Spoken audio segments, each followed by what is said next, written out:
बिस्मिल्लाहिर्रहमानिर्रहीम। मैं हूं तारिक तुनियो और यह है वॉइस नोट नंबर 10। आके अपने सितंबर 13 में एक सवाल पूछा है रिकॉर्ड कीपिंग से मुतालिक।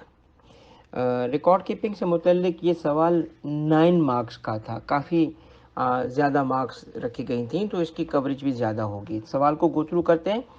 क्वेश्चन नंबर 8 पार्ट ए था, state the provisions of sales tax act 1990 relating to maintenance and retention of record by a registered person making taxable supply। इसका जो इस वक्त मैं जवाब आपको बता रहा हूँ वो अपडेटेड लॉ के हिसाब से 2013 के हिसाब से नहीं है। सबसे पहले तो नंबर ऑफ मार्क्स को देखते हुए हमने इसकी कवरेज अच्छे तरीके से करनी है। पहली बात इसमें क्या लिखी जाएगी, क्योंकि दो बातें पूछी गई हैं, एक मेंटेनेंस और एक रिटेंशन। कौन सा रिकॉर्ड बनाना है और ख़ुद रखना है। मेंटेन करना और रिटेन करना दो अलग चीज़ें हैं। एक तो आप जैसे मिसाल ले लें कि एक रजिस्टर्ड पर्सन है, वो कोई बुक ही नहीं रखता, तो इसको क्या कहेंगे, रिकॉर्ड मेंटेन नहीं हो रहा। मगर एक बंदे के पास बुक्स हैं, कहा जाएगा रिकॉर्ड मेंटेन हो रहा है, मगर वो महीने के बाद जला देता है, तो क्या कहा जाता है, रिटेन नहीं करेगा। तो दो बातें हो जाती हैं, ठीक है। अच्छा, रिकॉर्ड मेंटेनेंस से मुतालिक जो बातें हैं पहले उस पर आते हैं। सबसे पहले तो जो रिकॉर्ड रजिस्टर्ड पर्सन को रखना होता है वो अपनी बिजनेस प्रेमिसेस पे, घर पे नहीं, बिजनेस प्रेमिसेस पे या रजिस्टर्ड ऑफिस पे रखना होता है।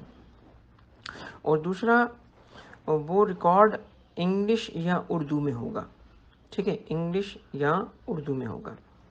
इसकी अंग्रेजी कैसे बनेगी, ऐसे बनेगी, a registered person making taxable supplies is required to maintain and keep record in his business premises और रजिस्टर्ड ऑफिस, इन इंग्लिश या उर्दू, ठीक है। अच्छा, अब नंबर ऑफ मार्क्स चूँकि काफ़ी ज़्यादा है, इस वजह से हमें इसकी डिटेल देनी पड़ेगी। क्या डिटेल देनी पड़ेगी कि कौन कौन सा रिकॉर्ड मेंटेन करना है, आसानी से याद हो जाएगा।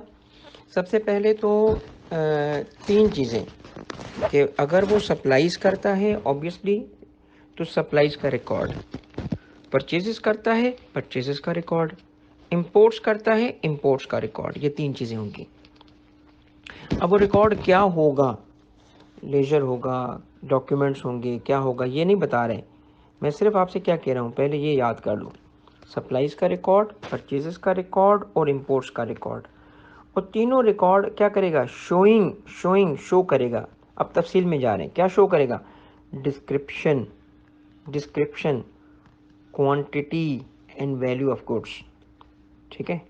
तीनों केसेस में description, quantity and value of goods, और क्या, name and address of the person. अब किसका पर्सन, अगर आपने गुड्स बेची हैं to whom the supplies are made, अगर आपने ख़रीदी हैं from whom the goods are purchased, या इंपोर्ट की हैं तो डिटेल्स ऑफ द इंपोर्ट, ठीक है।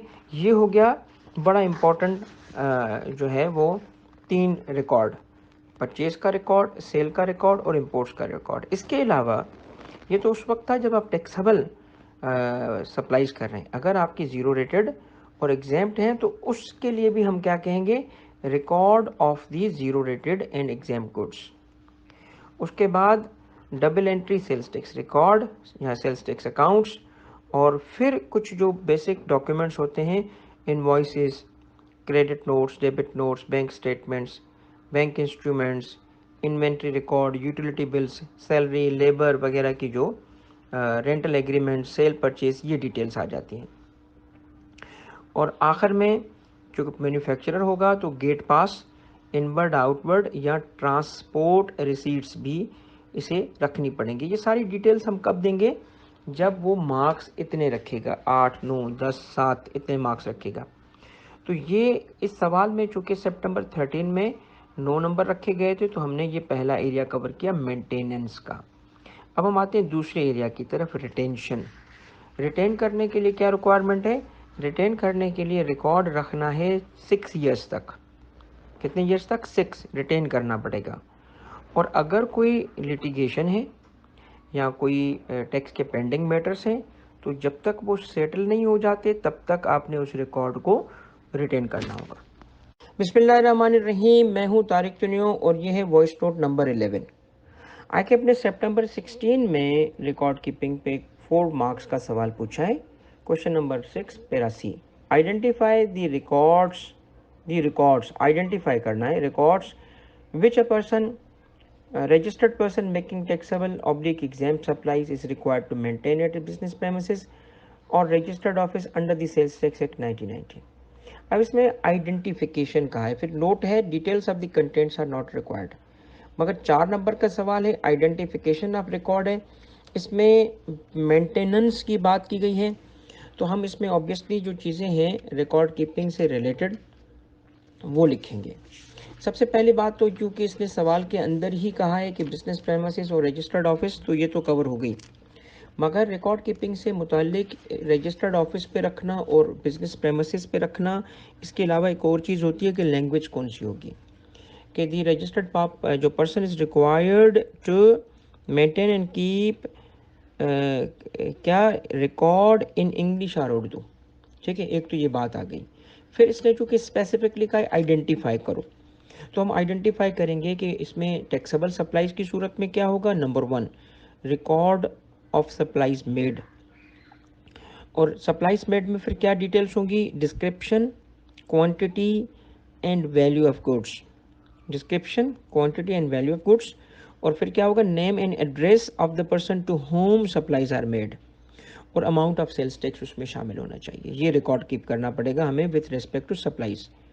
With respect to goods purchase हमें ऐसी ही चीज़ें होंगी, और description, quantity and value of goods, name and address and registration number of the supplier जिससे हमने परचेज की, और अमाउंट ऑफ सेल्स टैक्स। और रिकॉर्ड ऑफ गुड्स इंपोर्टेड की सूरत में description, quantity and value of the goods and the amount of sales tax, ये detail हमें रखनी पड़ेगी। जबकि इन केस ऑफ एग्जेम्प्ट सप्लाईज हमें क्या रखना पड़ेगा, record of the exempt supplies के किसे की और उसकी सारी डिटेल्स। इसके अलावा हमें कुछ और भी चीज़ें रखनी होती हैं, जैसे double entry sales tax accounts हैं, और कुछ जो बेसिक डॉक्यूमेंट्स होते हैं, invoices, credit notes, debit notes, bank statements, banking instruments, inventory record, utility bills, salary, labour bills, और इसके अलावा विथ रेस्पेक्ट जो रिकॉर्ड है गेट पासिस, इनवर्ड आउटवर्ड और ट्रांसपोर्ट रिसीट्स। बिस्मिल्लाहिर्रहमानिर्रहीम, मैं हूं तारिक चुनियो और ये है वॉइस नोट नंबर 12। आके अपने सितंबर 20 में रिकॉर्ड कीपिंग पे एक सवाल पूछा है। Question number 5 para B, Sun associates has recently been registered with the sales tax inland revenue department under sales tax act 1990। Under the Sales Tax Act and rules made thereunder state the requirements relating to retention of the records and documents that Sun Associates should comply with। 2 number का ये सवाल है, और इसमें जो असल focus है जो आपने ढूंढना है कि सवाल किस चीज़ पे है, ये रिटेंशन पे है, रिटेन करने पे है। तो रिकॉर्ड कीपिंग से मुतालिक 2 बातें होती हैं, एक मेंटेन करना, एक रिटेन करना।